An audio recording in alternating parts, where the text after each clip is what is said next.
গাজীপুরের টঙ্গীতে পাইকারি মাদকের খোলা বাজার হিসেবে খ্যাত হাজীমাজার বস্তিতে অভিযান চালিয়ে ৬০ জনকে আটক করেছে যৌথ বাহিনী। সেই সঙ্গে উদ্ধার করা হয়েছে মাদক ও নগদ অর্থ। শনিবার ১ মার্চ সন্ধ্যা ৭টার পর টঙ্গী পশ্চিম থানাধীন তুরাগ নদীর তীরে বিশ্ব ইজতেমা ময়দান সংলগ্ন হাজীমাজার বস্তিতে শুরু হওয়া অভিযান রাত ৯টায় শেষ হয়।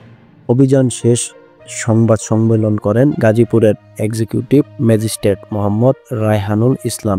তিনি বলেন, অভিযানে সেনাবাহিনী, পুলিশ ও র্যাব সদস্যদের সঙ্গে বর্ডার গার্ড, বাংলাদেশ বিজিবির সদস্যরাও রয়েছেন।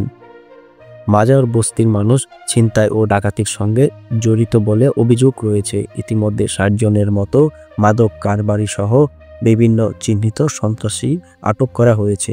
সেই সঙ্গে মাদক ও টাকা উদ্ধার করা হয়েছে। পুরো রমজান মাসে এমন অভিযান চলবে বলেও জানিয়েছেন তিনি। জানা যায়, বিখ্যাত মাদক ব্যবসায়ী জমজমাট খোলাবাজার হিসেবে খ্যাত টঙ্গী হাজীমাজার বস্তিতে প্রকাশ্যে মাদক কেনাবেচা ও সেবন হয়। রাজধানীর ঢাকা, গাজীপুর, দেশের বিভিন্ন স্থানে এখান থেকে মাদক যায়। মাদকের পাইকারি বাজার এই মাজার বস্তিতে প্রায় শতাধিক মাদকের দোকান রয়েছে। বাসাবাড়ি ও দোকান থেকে নিয়মিত পাইকারি হিসেবে মাদক বিক্রি হয়।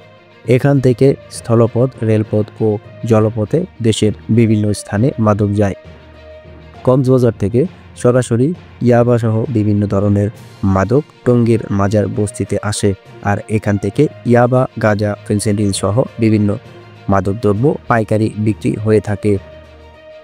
একটি সরকারি সূত্র জানায়, সম্প্রতি কক্সবাজারে একটি বড় মাদক কারবারের ঘটনার সূত্র ধরে এই অভিযান পরিচালিত হচ্ছে।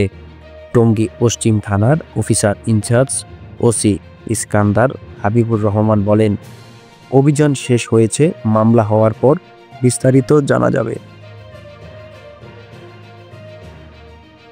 টঙ্গী পশ্চিম থানার officer in charge OC Iskandar Habibur Rahman বলেন, অভিযান শেষ হয়েছে, মামলা হওয়ার পর বিস্তারিত জানা যাবে।